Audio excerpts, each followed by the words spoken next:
Breaking news చూస్తున్నారు. అమెరికాలోని టెక్సస్లో భారీ భూకంపం సంభవించింది. అయితే కేవలం 11 నిమిషాల వ్యవధిలోనే 2 సార్లు భూమి కంపించింది. దీంతో అక్కడ చాలా వరకు కూడా ఆస్తి నష్టం వాటిల్లినట్లు కూడా ఇప్పటికే మనకు వస్తున్న సమాచారం. సో అమెరికాను వరుస భూకంపాలు వణికిస్తున్నాయి. ప్రజెంట్ అయితే అమెరికాలోని టెక్సస్లో వరుస భూకంపాలు నమోదయ్యాయి. కేవలం 11 నిమిషాల వ్యవధిలో 2 భూకంపాలు సంభవించాయి. టెక్సస్లోని మెంటన్ సమీపంలో భూమి కంపించినట్టు తెలుస్తోంది. అయితే మొదటి భూకంపం రెక్టార్ స్కేల్పై 1.5 తీవ్రతతో నమోదైంది. ఇక రెండో భూకంపం రెక్టార్ స్కేల్ పైన 2.1 తీవ్రతతో నమోదైంది. తెల్లవారుజామున 1 o'clock 1 నుంచి 1:45 ఆ టైంలో కూడా ఈ టైం పీరియడ్లో భూమి కంపించినట్లు కూడా ఇప్పటికే మనకు వస్తున్న సమాచారం. సో దానికి సంబంధించిన విజువల్స్ కూడా మనము బిగ్ టీవీ స్క్రీన్ పైన చూడొచ్చు. అంటే అక్కడ భూకంపం రావగానే చాలామంది ప్రజలు కూడా భయంతో పరుగులు తీశారు. అయితే తెల్లవారుజామున 1 o'clock నుంచి 1:45 ఈ టైంలో అక్కడ భూమి కంపించినట్టు తెలుస్తుంది. కేవలం 11 నిమిషాల వ్యవధిలోనే 2 భూకంపాలు సంభవించినట్లు కూడా అధికారులు ప్రకటించారు. గడిచిన 4 రోజుల నుంచి టెక్సస్లో కంప్లీట్గా కూడా వర్షాలు కురుస్తూనే ఉన్నాయి. నాన్ స్టాప్గా టెక్సస్లో వర్షాలు కురుస్తున్నాయి. అయితే వర్షాల కారణంగా కూడా కంప్లీట్గా రోడ్లన్నీ కూడా జలమయమయ్యాయి. వరద నుంచి తేరుకునే లోపే భూకంపాలతో ఇప్పుడు అమెరికాలో ఉన్న టెక్సస్ కంప్లీట్గా కూడా వణికిపోతుంది. అక్కడుండే వరదల కారణంగా ఇప్పటి వరకు 82 మంది చనిపోయినట్టు తెలుస్తుంది. నీటి ప్రవాహంలో కొంతమంది గల్లంతయ్యారు. వాళ్ళ కోసం కూడా గాలింపు చర్యలు చేపట్టారు. అయితే మృతుల సంఖ్య మరింత పెరిగే అవకాశం కనిపిస్తుంది. ఇప్పటి వరకు 68 మంది మృతదేహాలను కూడా కనిపెట్టారు. అందులో 28 మంది కూడా చిన్నారులు ఉన్నట్టు సమాచారం. ఇక టెక్సస్ వరదలపై అమెరికా అధ్యక్షుడు ట్రంప్ కీలక ప్రకటన చేశారు. దీన్ని భారీ విపత్తుగా పరిగణించి ఫెడరల్ ఎమర్జెన్సీ మేనేజ్మెంట్ని కూడా రంగంలోకి దింపారు డొనాల్డ్ ట్రంప్. సో ప్రజెంట్ వరదలతో అదేవిధంగా భూకంపాలతో అమెరికా వణికిపోతుంది. అయితే అమెరికాతో పాటు పలు దేశాల్లో నమోదవుతున్న భూకంపాలు పెను సంచలనంగా మారుతున్నాయి. అమెరికాతో పాటు అర్జెంటీనా, పెరు, ఫిలిప్పైన్స్లో కూడా భారీ భూకంపాలు నమోదవుతున్నాయి. దీంతో యుగాంతం దిశగా అడుగులు పడుతున్నాయనే ప్రచారం కూడా జోరుగా కొనసాగుతుంది. అయితే వరుస భూకంపాల నేపథ్యంలో బాబా వంగ జోస్యంపై జోరుగా చర్చలు సాగుతున్నాయి. అమెరికాలో వరుస స్వల్ప భూకంపాలు నమోదవుతున్నాయి. అయితే టెక్సస్, కాలిఫోర్నియాలో భూకంపం నమోదైనట్టు ఇప్పటికే మనకు సమాచారం వస్తుంది.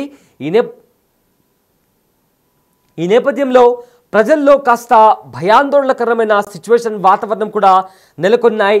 అర్జెంటీనా, పెరు, ఫిలిప్పైన్స్లో కూడా భూకంపాలు నమోదవుతున్నాయి. తైవాన్లోనూ కూడా భూమి కంపించింది. మరోవైపు జపాన్ను వరుస భూకంపాలు వణికిస్తున్నాయి. టొకారా దీవుల సమూహంతో గత 2 వారాలుగా భూమి నిరంతరం కంపిస్తూనే ఉంది. ఇక జూన్ 21 నుంచి ఇప్పటి వరకు అక్కడ ఏకంగా 900 సార్లు ప్రకంపనాలు కూడా నమోదవడంతో తీవ్ర ఆందోళన కలుగుతోంది. సగటున గంటకు 3 సార్లకు పైగా భూమి కంపిస్తూ ఉండడంతో స్థానికులు భయంతో వణికిపోతున్నారు. ఇక ఇప్పటికే అమెరికాలో కూడా సునామీ హెచ్చరికలు కూడా జారీ చేశారు. బుధవారం అదే ప్రాంతంలో 5.5 తీవ్రతతో మరోసారి భారీ భూకంపం సంభవించింది. ఇక దీంతో అధికారులు వెంటనే సునామీ హెచ్చరికలు కూడా జారీ చేసినప్పటికీ కాసేపటికే వాటిని ఉపసంహరించుకున్నారు. ఈ వరుస పరిణామాలతో అమెరికా యంత్రాంగం అంతా కూడా అలర్ట్ అయింది. అత్యవసర పరిస్థితుల్లో ప్రజలను సురక్షిత ప్రాంతాలకు కూడా తరలించేందుకు అన్ని ఏర్పాట్లు పూర్తి చేశారు. జపాన్ వాతావరణ సంస్థ అధికారిక వెబ్సైట్ కూడా దీనికి సంబంధించి కూడా అఫీషియల్గా వెల్లడించింది. ఇక కంప్లీట్గా కూడా జూన్ 23న ఒక్కరోజు అత్యధికంగా 183 సార్లు భూమి కంపించినట్లు కూడా అధికారులు తెలిపారు. నిరంతరం భూమి కదులుతున్నట్లే అనిపిస్తోంది. ఏం జరుగుతుందోనని భయంగా ఉంది అని కూడా ఒక స్థానికుడు అక్కడ ఆవేదన వ్యక్తం చేశారు. అయితే ప్రజెంట్ అమెరికాలో ఎలాంటి దృశ్యాలు నెలకొన్నాయో ఒకసారి ఆ విజువల్స్ చూద్దాం.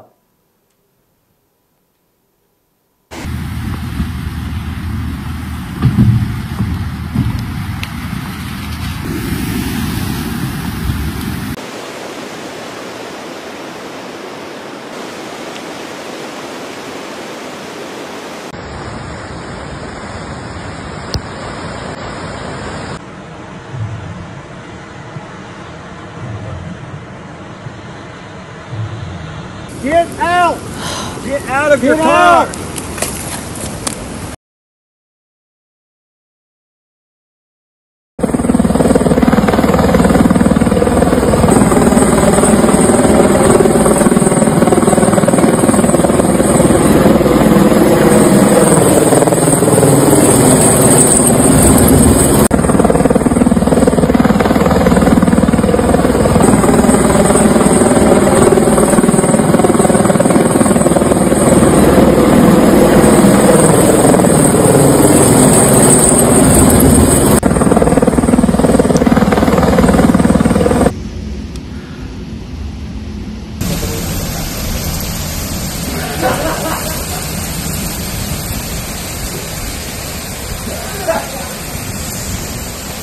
There's no driving.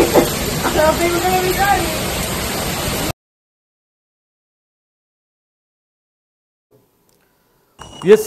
అమెరికాలో స్వల్ప భూకంపాలు కూడా కాస్త భయాందోళనకరమైన సిచ్యువేషన్ని అక్కడ క్రియేట్ చేశాయి. సో బిగ్ టీవీ స్క్రీన్ పైన కూడా అక్కడ రెస్క్యూ ఆపరేషన్ చేపడుతున్నటువంటి విజువల్స్ కూడా మనం చూడొచ్చు. అండ్ ఆల్సో ఏ రకంగా వరదలు అమెరికాను ముంచెత్తాయో కూడా చాలా స్పష్టంగా కనిపిస్తుంది. అయితే అమెరికాతో పాటు పలు దేశాల్లో నమోదవుతున్న భూకంపాలు పెను సంచలనంగా మారుతున్నాయి. అమెరికాతో పాటు అర్జెంటీనా, పెరు, ఫిలిప్పైన్స్లో కూడా భూకంపాలు నమోదవుతున్నాయి. దీంతో యంత్రాంగం దిశగా కంప్లీట్గా కూడా దీంతో యుగాంతం దిశగా అడుగులు పడుతున్నాయనే ప్రచారం కూడా జోరుగా కొనసాగుతుంది. వరుస భూకంపాల నేపథ్యంలో బాబా వంగ జోస్యంపై జోరుగా అటు సోషల్ మీడియాలో ప్రచారం కూడా జరుగుతోంది. అయితే అమెరికాలో వరుస స్వల్ప భూకంపాలు నమోదవుతున్నాయి. ఇప్పటికే అక్కడ 89 మంది చనిపోయారు. అందులో 28కి పైగా చిన్నారులు కూడా ఉన్నారు. అయితే మొత్తానికి 68 మందిని కూడా ఆ మృతదేహాలను గుర్తించారు. మిగతా వాళ్ళను ఎవరైతే గల్లంతయ్యారో వాళ్ళ ఆచూకీ కోసం కూడా రెస్క్యూ ఆపరేషన్ని స్టార్ట్ చేశారు. వరదల కారణంగా ఇప్పటి వరకు 82 మంది అమెరికాలో చనిపోయారు. ఇక టెక్సస్లో 2 సార్లు కేవలం 11 నిమిషాల వ్యవధిలో 2 సార్లు భూమి కంపించినట్లు కూడా ఇప్పటికే మనకొస్తున్న సమాచారం. అయితే టెక్సస్, కాలిఫోర్నియాలో భూమి కదులుతోంది. ఈ నేపథ్యంలో ప్రజల్లో కాస్త భయాందోళనకరమైన ఆ సిచ్యువేషన్ అక్కడ నెలకొంది. అర్జెంటీనా, పెరు, ఫిలిప్పైన్స్లో కూడా భూకంపాలు నమోదవుతున్నాయి. తైవాన్లో కూడా భూమి కంపించింది. మరోవైపు జపాన్ను వరుస భూకంపాలు వణికిస్తున్నాయి. టొకారా దీవుల సమూహంలో గత 2 వారాలుగా భూమి నిరంతరం కంపిస్తూనే ఉంది. జూన్ 21 నుంచి ఇప్పటి వరకు అక్కడ ఏకంగా 900 సార్లు భూ ప్రకంపనాలు నమోదవడంతో తీవ్ర ఆందోళనకర అక్కడ సిచ్యువేషన్ కనిపిస్తోంది. సగటున గంటకు 3 సార్లకు పైగా భూమి కంపిస్తుండడంతో స్థానికులు భయంతో వణికిపోతున్నారు. ఒకసారి ఆ దృశ్యాలు మనం చూద్దాం. ఏ రకంగా వరద టెక్సస్ను ముంచెత్తిందో కూడా చాలా స్పష్టంగా కనిపిస్తోంది. అక్కడ ఇప్పటికే రెస్క్యూ ఆపరేషన్ని కూడా స్టార్ట్ చేశారు అమెరికా అధికారులు. లోతట్టు ప్రాంతాల్లో ఉండే ప్రజలను కూడా అలర్ట్ చేశారు. వాళ్ళను సురక్షితమైన ప్రాంతాలకు కూడా తరలించారు. అక్కడ కొన్ని వాహనాలు కూడా ఆ వరద ప్రవాహానికి కొట్టుకుపోతున్నటువంటి పరిస్థితి కూడా కనిపిస్తోంది. బిగ్ టీవీ స్క్రీన్ పైన కూడా ఆ దృశ్యాలు మనం చూడొచ్చు. అండ్ సహాయక చర్యలు కూడా స్టార్ట్ చేశారు. డొనాల్డ్ ట్రంప్ కూడా ఈ వరదల కారణంగా లోతట్టు ప్రాంతాల్లో చిక్కుకుపోయి ఉన్న వారికి, అదేవిధంగా ఎక్కడైతే ఈ వరదల కారణంగా ఆ ప్రదేశాలు ప్రభావితమయ్యాయో అక్కడ వెంటనే రెస్క్యూ ఆపరేషన్ చేపట్టాలని కూడా ఇప్పటికే ట్రంప్ అయితే ఆదేశించారు. అయితే భూకంపం అదేవిధంగా వరదల కారణంగా టెక్సస్ వణికిపోతుంది. ఏ క్షణం ఏం జరుగుతుందా అనే ఒక భయం అక్కడ ప్రజల్లో చాలా స్పష్టంగా కనిపిస్తోంది.